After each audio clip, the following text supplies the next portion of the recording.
एक बहुत धनवान साहूकार था जिसके घर में धन आदि किसी प्रकार की कमी नहीं थी, परंतु उसको एक दुख था कि उसका कोई पुत्र नहीं था।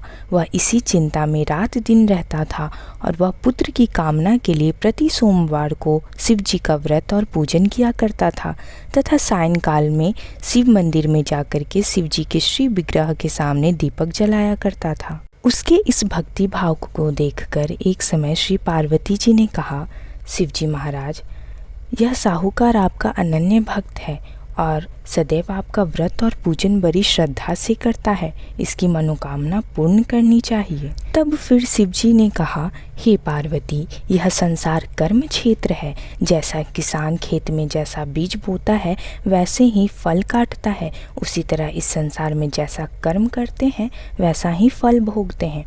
पार्वती जी ने अत्यंत आग्रह से कहा, महाराज, जब यह आपका अनन्य भक्त है और इसको अगर किसी प्रकार का दुख है तो उसको अवश्य दूर करना चाहिए, क्योंकि आप सदैव अपने भक्तों पर दयालु होते हैं और उनके दुखों को दूर करते हैं।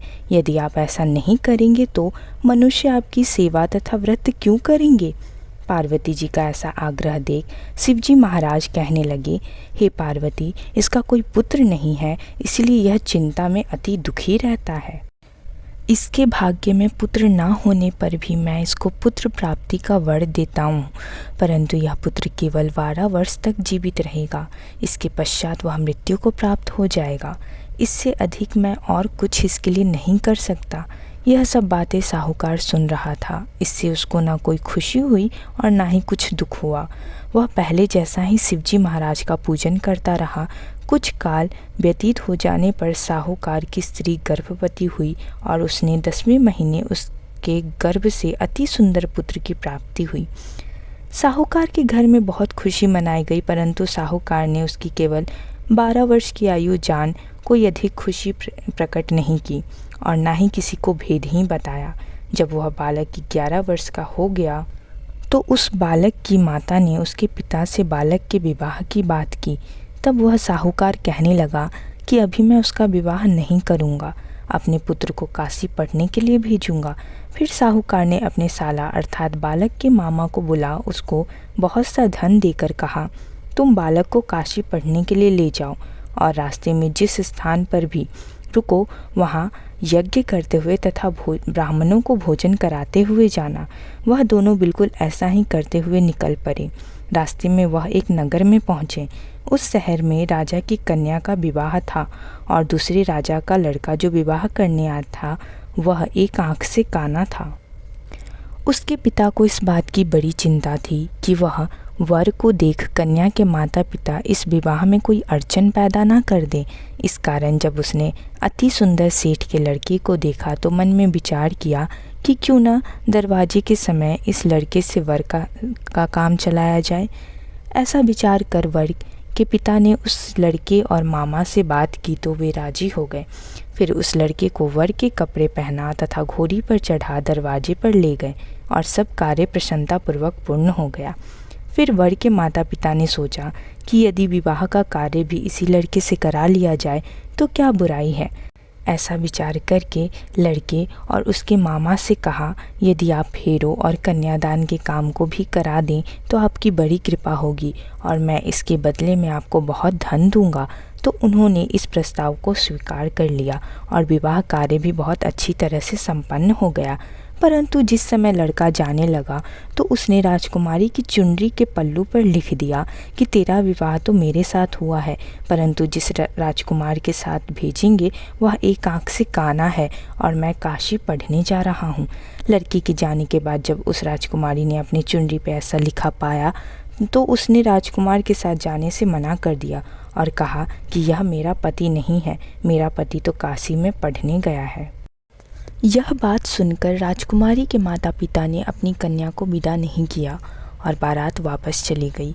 उधर सेठ का लड़का और उसका मामा काशी पहुंच गए। वहां जाकर उन्होंने यज्ञ करना तथा लड़के को पढ़ाना शुरू कर दिया। जब लड़के की आयु 12 वर्ष की हो गई तो उस दिन उन्होंने यज्ञ रख रखा था कि लड़के ने अपने मामा से कहा, मामा जी, आज मेरी तबीयत कुछ ठीक नहीं है। मामा ने कहा, अंदर जाकर सो जाओ। लड़का अंदर जाकर सो गया और थोड़ी देर में उसके प्राण निकल गए। जब उसके मामा ने आकर देखा तो वह मुर्दा पड़ा हुआ था। उसके मामा को ये देख बड़ा दुख हुआ और उसने सोचा कि अगर अभी मैं रोना पीटना मचा दूंगा तो यज्ञ का कार्य अधूरा रह जाएगा। अतः उसने जल्दी से यज्ञ का कार्य समाप्त कर ब्राह्मणों के जाने के बाद रोना पीटना आरंभ कर दिया। संयोगवश उसी समय शिव पार्वती जी उधर से गुजर रहे थे। जब उन्होंने ज़ोर ज़ोर से रोने की आवाज़ सुनी तो पार्वती जी कहने लगी, शिव जी, कोई दुखिया रो रहा है, इसी को कष्ट को दूर करना चाहिए। जब शिव पार्वती जी ने पास जाकर देखा तो वहाँ एक लड़का मुर्दा पड़ा था। पार्वती जी कहने लगी, महाराज, यह तो उसी सेठ का लड़का है जो आपके वरदान से हुआ था। शिव जी कहने लगे, हे पार्वती, इसकी आयु इतनी ही थी जो यह भोग चुका है। तब पार्वती जी ने कहा, हे भोलेनाथ, इस बालक को जीवित करके इसकी आयु बढ़ा दें, वरना इसके माता पिता तड़प तड़प कर मर जाएंगे। पार्वती जी के बार बार आग्रह करने पर शिव जी ने उसको जीवन का वरदान दिया और शिव जी महाराज की कृपा से लड़का जीवित हो गया। शिव पार्वती कैलाश पर्वत पर चले गए। तब वह लड़का और मामा जी उसी प्रकार यज्ञ करते तथा ब्राह्मणों को भोजन कराते अपने घर की ओर चल पड़े। रास्ते में उसी शहर में आए जहाँ उसका विवाह हुआ था। वहाँ पर आकर उन्होंने यज्ञ आरंभ कर दिया। उस लड़के के ससुर ने उसको पहचान लिया और अपने महल में ले जाकर उसकी बड़ी खातिर के साथ ही बहुत दास दासियों सहित आदरपूर्वक लड़की और जमाई को विदा किया। जब वह लड़के अपने शहर के निकट आया तो मामा ने कहा कि मैं पहले तुम्हारे घर जाकर खबर कर देता हूँ। जब उस लड़के का मामा घर पहुँचा तो लड़के के माता पिता घर की छत पर बैठे थे और यह प्रण कर रखा था कि यदि हमारा पुत्र सकुशल लौट आया तो हम राजी खुशी नीचे आ जाएंगे, नहीं तो छत से कूद कर अपने प्राण त्याग देंगे। इतने में उस लड़के के मामा ने आकर यह समाचार दिया कि आपका पुत्र आ गया है और साथ में अपनी स्त्री के साथ बहुत सा धन लेकर आया है। तो सेठ ने आनंद के साथ उसका स्वागत किया और प्रसन्नता के साथ रहने लगा। इसी प्रकार जो कोई सोमवार के व्रत का धारण करता है अथवा इस कथा को पढ़ता या सुनता है, उसकी समस्त मनोकामनाएं पूर्ण होती हैं। ओम नमः शिवाय।